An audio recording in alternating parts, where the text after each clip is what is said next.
Imaginez un instant que dans votre cuisine se cache un ingrédient que les Égyptiens de l'Antiquité donnaient aux ouvriers des pyramides pour décupler leur force, et que les premiers athlètes olympiques utilisaient comme dopant naturel. Et non, ce n'est pas une racine exotique, c'est tout simplement l'ail. Nous l'utilisons tous les jours pour parfumer nos plats, mais la légende lui prête des vertus presque magiques. La question est, l'ail est-il vraiment un antibiotique naturel capable de remplacer toute une armoire à pharmacie? Ou sa puissance n'est-elle qu'un mythe bien assaisonné par son odeur piquante? Je vous le garantis. À la fin de cette vidéo, vous saurez tout ce qu'il faut savoir sur l'ail. Comment en tirer le meilleur parti, dans quelles situations il peut s'avérer dangereux, et pourquoi les médecins ne se précipitent pas pour le prescrire à la place des médicaments traditionnels. Débutons sans plus tarder cette enquête pleine d'arômes. Afin de saisir toute la portée de notre sujet, plongeons brièvement dans l'histoire. L'ail est l'une des plus anciennes cultures, son histoire remontant à plus de 5000 ans. Les papyrus de l'Égypte ancienne le citent déjà comme un remède efficace contre 22 maux différents. Les légionnaires romains, eux, en consommaient avant les combats pour gagner en courage et en endurance. Au Moyen Âge, en pleine épidémie de peste, on portait des colliers d'ail, convaincus que son odeur âcre repousserait la maladie. Même le célèbre Louis Pasteur, le père de la microbiologie, a remarqué au XIXe siècle que l'ail était capable de détruire les bactéries. Ces récits de sa puissance se sont transmis de génération en génération, transformant ce simple légume du potager en un véritable symbole de protection et de vitalité. Mais le folklore et les croyances ancestrales sont une chose. Les preuves scientifiques rigoureuses en sont une autre. Et c'est justement ces preuves que nous allons décortiquer maintenant. Alors, quel est donc ce secret de l'ail? Plongeons au cœur de la gousse pour une exploration au niveau moléculaire. Le personnage principal de notre histoire, c'est une substance appelée l'allicine. Et c'est là que commence la première intrigue. Dans une gousse d'ail entière et intacte, il n'y a pas d'allicine. Elle ne se forme que lorsque les cellules de la plante sont détruites. Autrement dit, quand nous la coupons, l'écrasons ou la mâchons. À cet instant précis, deux composants stockés dans différentes parties de la cellule, l'enzyme alliinase et l'acide aminé aline, se rencontrent et entrent en réaction chimique. C'est le résultat de cette rencontre explosive qui donne naissance à la lysine. C'est elle qui est responsable de cette odeur et de ce goût piquant si caractéristique, ainsi que de la majorité des propriétés médicinales attribuées à l'ail. C'est, fondamentalement, le mécanisme de défense de la plante, son arme chimique contre les nuisibles et les pathogènes. Mais cette arme peut-elle aussi nous protéger? Imaginez l'allicine comme un guerrier minuscule, mais étonnamment agressif. Dès qu'il entre en contact avec une cellule bactérienne ou fongique, il passe à l'action. Sa stratégie principale? Attaquer les enzymes contenant du soufre, des éléments absolument vitaux pour le métabolisme des micro-organismes. En bloquant ces enzymes, l'allicine paralyse littéralement l'ennemi, l'empêchant de se multiplier et de fonctionner correctement. C'est un peu comme si l'on coupait les usines clés d'une ville, toute vie s'y arrête immédiatement. Grâce à ce mécanisme puissant, l'allicine démontre un très large spectre d'activité antimicrobienne.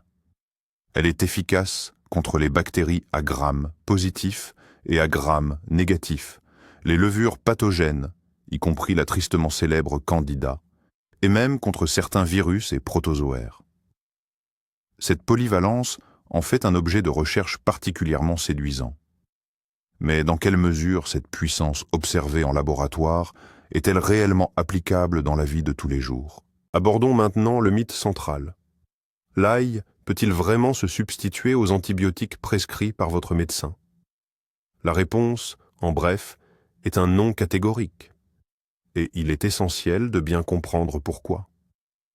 Lorsqu'un médecin vous prescrit un traitement antibiotique pour une pneumonie bactérienne ou une angine, Cela signifie que l'infection est grave et nécessite une intervention puissante et ciblée. Les médicaments comme la pénicilline ou l'amoxicilline possèdent un dosage rigoureusement établi. Leur concentration dans le sang est prévisible et leur efficacité est prouvée par des essais cliniques à grande échelle. L'ail, malgré tous ses bienfaits, ne peut garantir un tel niveau de fiabilité. L'allicine, sa substance active, est très instable, se dégrade rapidement et sa concentration dans une gousse peut varier considérablement. Tenter de traiter une infection sérieuse uniquement avec de l'ail, c'est comme aller au combat contre un char d'assaut armé d'un simple couteau de cuisine. C'est dangereux et totalement inefficace. Une telle approche risque de causer des complications très graves et une perte de temps cruciale. Néanmoins, il serait une erreur de négliger le potentiel de l'ail. La science explore activement ses propriétés, et les résultats d'études de laboratoire sont souvent impressionnants.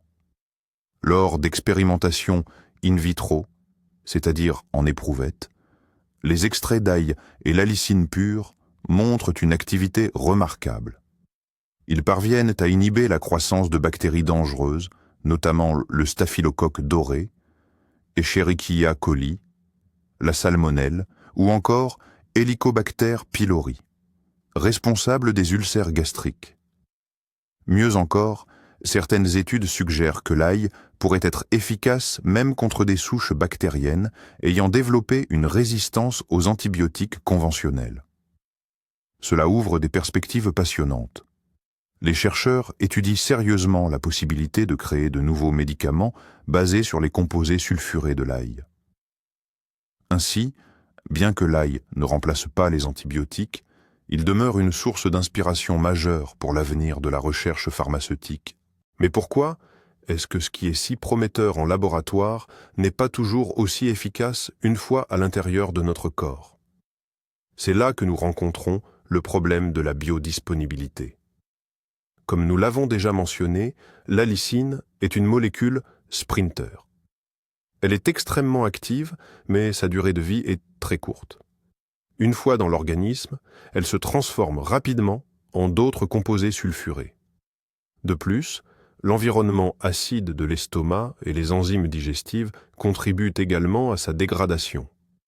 Au final, seule une petite fraction de l'allicine initiale atteint la circulation sanguine sous sa forme active.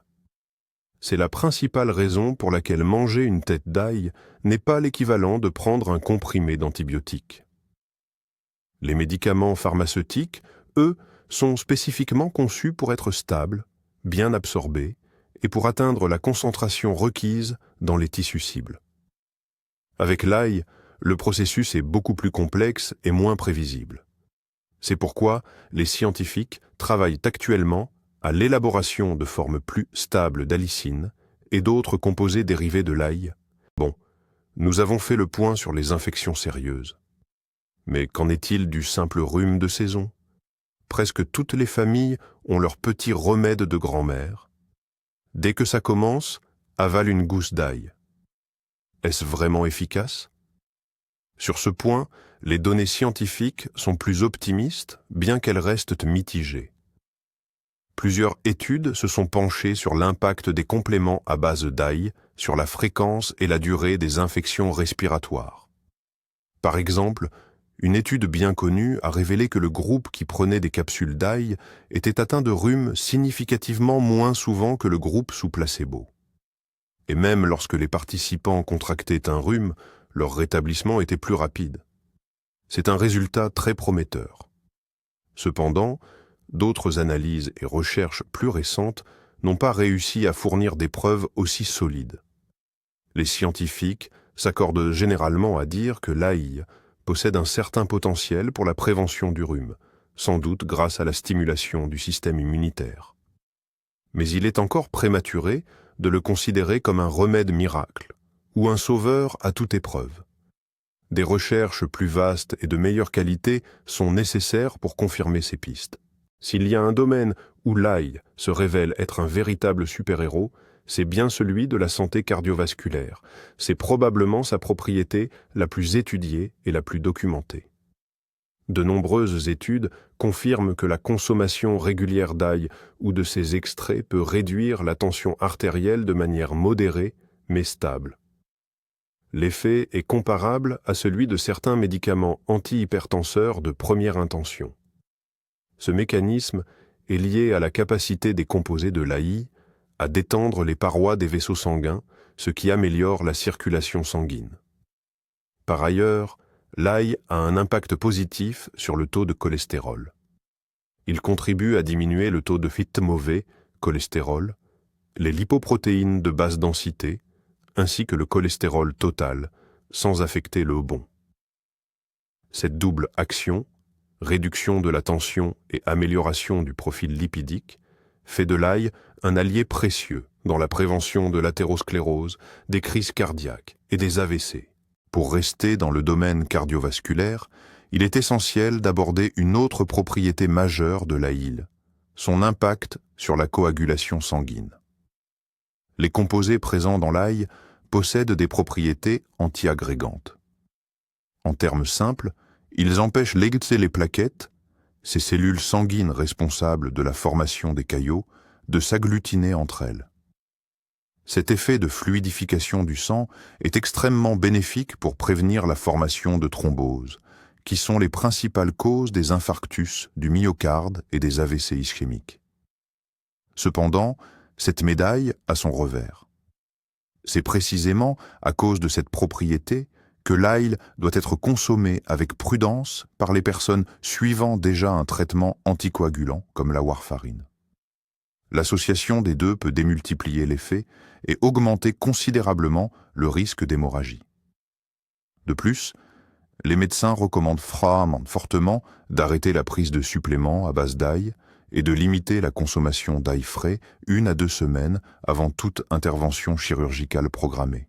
L'un des sujets les plus passionnants et les plus débattus est le rôle potentiel de l'ail dans la prévention du cancer.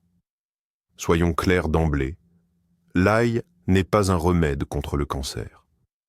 Cependant, de nombreuses études épidémiologiques, c'est-à-dire des études d'observation, ont mis en lumière une corrélation intéressante. Les personnes qui intègrent régulièrement de l'ail à leur régime alimentaire présentent un risque plus faible de développer certains types de cancers, notamment ceux de l'estomac, du côlon, de l'œsophage et de la prostate. Les scientifiques l'expliquent par plusieurs mécanismes. Premièrement, les propriétés antioxydantes de l'ail aident à protéger les cellules contre les dommages causés par les radicaux libres. Deuxièmement, ces composés actifs peuvent ralentir la croissance des cellules tumorales et même y déclencher le processus d'apoptose, connu comme la mort cellulaire programmée. Troisièmement, l'ail est capable de bloquer la formation de nitrosamines, des substances cancérigènes qui peuvent se former dans l'estomac. Il est toutefois essentiel de retenir que ces données concernent la prévention dans le cadre d'une alimentation saine et non le traitement. Lorsque l'on évoque les bienfaits de l'ail, on pense rarement à son impact sur le cerveau. Et pourtant, c'est une erreur. Notre cerveau est un organe extrêmement gourmand en énergie. Or, ce processus de fonctionnement génère naturellement une quantité massive de radicaux libres. Ce phénomène, que l'on appelle le stress oxydatif, provoque au fil du temps des dommages et la mort des cellules nerveuses. C'est un facteur clé du vieillissement cérébral et du développement des maladies neurodégénératives, notamment les maladies d'Alzheimer et de Parkinson. C'est là qu'entrent en jeu les antioxydants, dont l'ail est particulièrement riche. Des composés comme la S-allylcystéine, qui sont formés à partir de l'allicine, ont la capacité unique de traverser la barrière hémato-encéphalique. Ils peuvent ainsi protéger directement les neurones contre les dommages oxydatifs. Des études de laboratoire menées sur des modèles animaux suggèrent d'ailleurs que les extraits d'ail pourraient améliorer la mémoire et les fonctions cognitives. Bien sûr, nous sommes encore loin de pouvoir établir des recommandations directes pour la santé humaine, Mais cette piste de recherche semble extrêmement prometteuse. Après tous ces éloges, on pourrait être tenté de se mettre à consommer de l'ail par kilo. Ce qui nous amène directement au deuxième mythe populaire. Plus on en prend, mieux c'est. C'est fondamentalement faux. L'ail est un produit d'une très haute activité biologique, et en abuser peut entraîner toute une série de conséquences désagréables. La plus évidente, ce sont les troubles digestifs. Une grande quantité d'ail cru peut provoquer une forte irritation de la muqueuse gastrique et intestinale, se manifestant par des brûlures d'estomac, des douleurs abdominales, des ballonnements et de la diarrhée. De plus, les composés soufrés volatiles, une fois absorbés dans le sang, sont libérés non seulement par la respiration, mais aussi par les pores de la peau, causant une odeur corporelle persistante et assez désagréable. Dans de rares cas, une consommation excessive peut même provoquer des problèmes hépatiques. Comme pour tout produit puissant, la modération est de mise. 1 ou 2 gousses par jour constituent la dose optimale pour la plupart des gens. Un apport qui apportera des bienfaits sans effet secondaire. L'une des questions qui revient le plus souvent à propos de l'ail est la suivante. Doit-on le consommer cru ou cuit pour en tirer le meilleur parti ? C'est là que se livre une véritable bataille nutritionnelle, et le gagnant dépend entièrement de vos objectifs santé. Si votre objectif principal est de maximiser l'effet antibactérien de l'allicine, le choix est sans appel. L'ail doit être consommé cru. Rappelons que l'allicine est produite par l'action de l'enzyme allinase. Or, cette enzyme est extrêmement sensible à la chaleur. Dès 60 degrés Celsius, elle commence à se dégrader et elle est complètement détruite par l'ébullition ou une friture prolongée. Cela signifie que dans une soupe à l'ail ou des pommes de terre sautées, la quantité d'allicine active est quasiment nulle. Attention, cela ne signifie absolument pas que l'ail cuit est inutile. Au contraire, le processus de cuisson génère d'autres composés très bénéfiques, tels que l'ajoène, qui possède des propriétés antithrombotiques similaires, ainsi que de puissants antioxydants comme la S-allyle-cystéine. Alors, comment faire pour préparer un plat délicieux tout en conservant les bienfaits de l'allicine ? Il existe une astuce simple mais géniale, recommandée par de nombreux nutritionnistes. C'est ce qu'on appelle la technique hacher et attendre. Le secret réside dans le fait de laisser les enzymes faire leur travail avant qu'elles ne soient détruites par la chaleur. Tout ce que vous avez à faire, c'est hacher, écraser ou couper l'ail finement, puis le laisser reposer sur la planche à découper pendant 10 à 15 minutes avant de l'ajouter à votre plat. Pendant ce laps de temps, la réaction entre l'aline et l'allinase aura le temps de se produire, ce qui permet à l'ail de générer une quantité maximale d'allicine.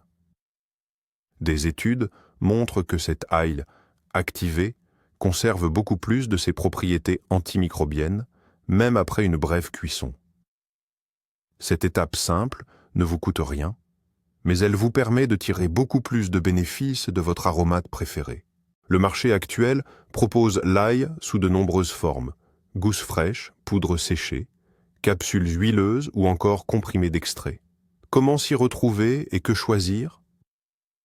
Si vous n'avez pas de contre-indication, l'ail frais reste sans conteste la meilleure option. Il contient l'intégralité des substances bénéfiques sous leur forme naturelle.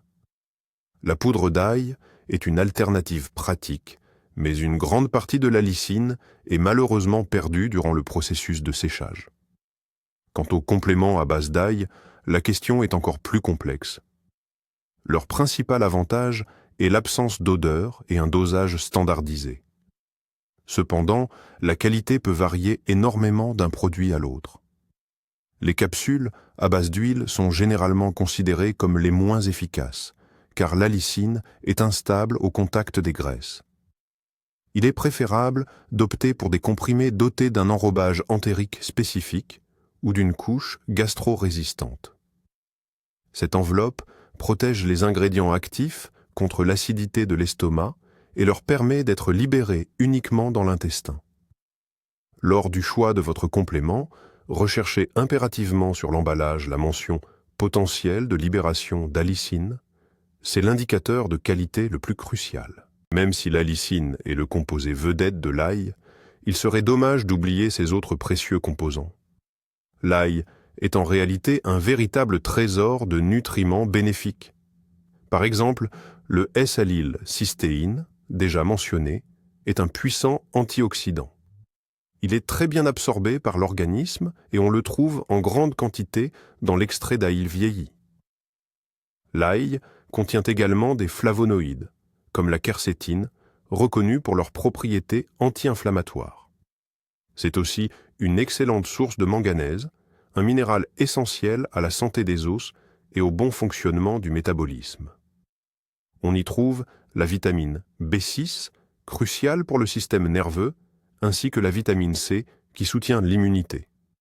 De plus, l'ail est riche en sélénium, un oligoélément qui joue un rôle clé dans la fonction thyroïdienne et la protection des cellules contre les dommages. C'est précisément cette composition riche et complexe qui fait de l'ail bien plus qu'une simple épice. C'est un véritable aliment fonctionnel. La santé intestinale et le microbiote sont des sujets extrêmement populaires aujourd'hui. Quel rôle l'ail joue-t-il dans tout ça? Son action présente deux facettes. D'une part, l'ail est un excellent prébiotique. Il contient des fibres spécifiques, comme l'inuline et les fructo-oligosaccharides, FOS, qui ne sont pas digérés dans le tractus digestif supérieur. Elles parviennent intactes jusqu'au gros intestin où elles nourrissent les bactéries bénéfiques telles que les bifidobactéries et les lactobacilles. Ainsi, consommer de l'ail modérément favorise l'équilibre et la croissance d'une flore intestinale saine. D'autre part, ces mêmes composés font partie de la famille des FODMAP, des glucides à chaîne courte qui peuvent par exemple poser problème aux personnes souffrant du syndrome de l'intestin irritable, SII. Chez ces individus sensibles, les FODMAP sont mal absorbés et fermentent rapidement sous l'action des bactéries, entraînant des gaz, des ballonnements et des douleurs abdominales. C'est pourquoi il est souvent conseillé aux personnes atteintes du SII de supprimer ou de fortement limiter l'ail de leur alimentation. On trouve sur Internet d'innombrables remèdes dits de grand-mère, et l'un des plus populaires, c'est l'eau aillée. La recette est d'une simplicité enfantine. Il suffit de laisser infuser quelques gousses d'ail dans un verre d'eau avant de la boire. On attribue à cette boisson des vertus thérapeutiques presque illimitées. Mais regardons de plus près ce qu'il en est vraiment. Comme nous le savons, l'allicine, le principal composé actif, n'est libéré que lorsque les cellules de l'ail sont endommagées. Si vous vous contentez de jeter des gousses entières dans l'eau, seule une quantité infime de ce composé sera libérée. Si vous les écrasez, l'allicine sera bien produite, mais elle se dégrade extrêmement rapidement une fois en contact avec l'eau. De plus, laisser de l'ail cru trempé dans l'eau à température ambiante pendant une longue période est un risque direct de prolifération de bactéries nocives, y compris l'agent responsable du botulisme. Par conséquent, l'eau aillée est une boisson qui est, dans le fond, inefficace et potentiellement dangereuse. Vous tirerez beaucoup plus de bénéfices en consommant simplement une gousse d'ail fraîchement hachée. Si l'ail est reconnu pour ses nombreux bienfaits, il n'est cependant pas adapté à tous. Il existe un certain nombre de situations où sa consommation doit être limitée, voire totalement évitée. Cela concerne principalement les personnes souffrant de troubles gastro-intestinaux en phase d'inflammation ou d'exacerbation comme la gastrite, l'ulcère, la pancréatite ou le reflux gastro-œsophagien, RGO.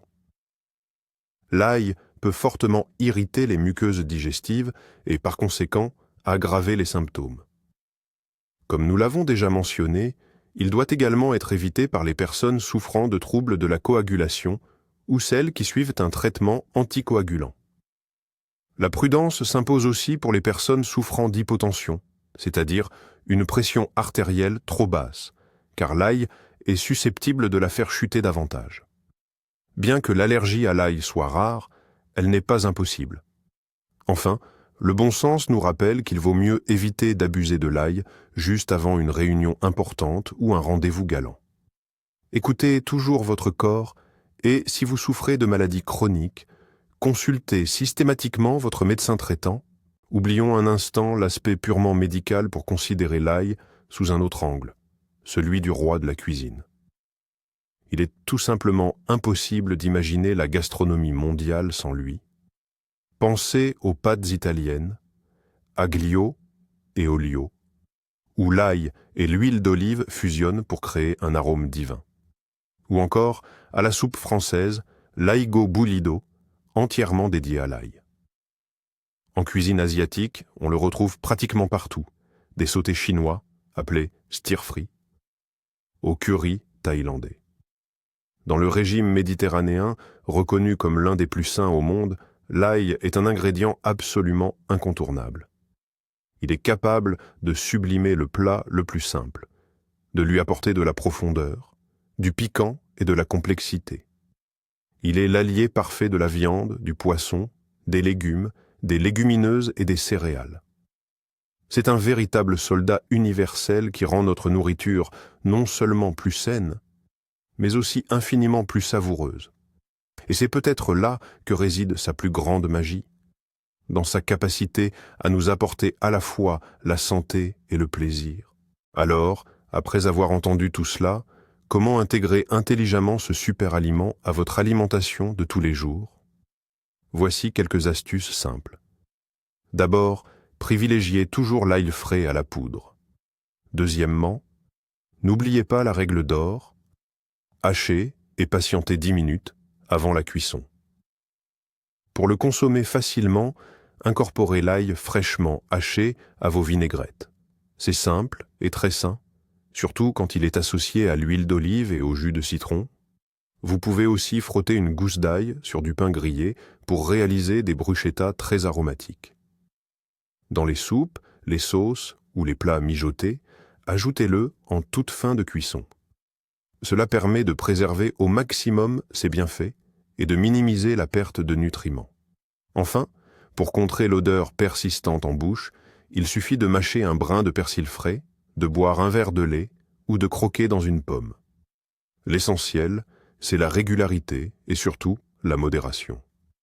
Faites de l'ail votre allié santé, un compagnon constant et délicieux sur la route du bien-être. Alors, quelle est la conclusion finale? L'ail est-il la pilule miracle contre toutes les maladies? Non. Est-ce une simple épice aromatique? Non plus. La vérité, comme très souvent, se situe quelque part au milieu. L'ail est un remarquable aliment fonctionnel, une véritable super épice, offerte par la nature. La science confirme ses bénéfices avérés pour la santé cardiovasculaire, la circulation et le soutien de notre système immunitaire. Ses propriétés antibactériennes sont impressionnantes, mais il est crucial de se souvenir qu'il ne remplace en aucun cas les antibiotiques modernes lors de maladies graves. La force de l'ail ne réside pas dans une consommation ponctuelle au moment d'une maladie, mais dans son incorporation régulière et modérée à une alimentation saine et équilibrée. Ce n'est pas une panacée, mais bien un élément essentiel de la mosaïque d'un mode de vie sain. Merci d'avoir regardé cette vidéo jusqu'au bout. Si vous avez appris quelque chose de nouveau et d'utile, soutenez-nous avec un pouce bleu et abonnez-vous à la chaîne pour ne manquer aucune de nos prochaines analyses passionnantes. Et maintenant, une question pour vous. Comment utilisez-vous l'ail le plus souvent? Est-ce uniquement pour le goût ou croyez-vous aussi en ses vertus thérapeutiques? Partagez vos histoires et vos recettes préférées dans les commentaires. Discutons-en.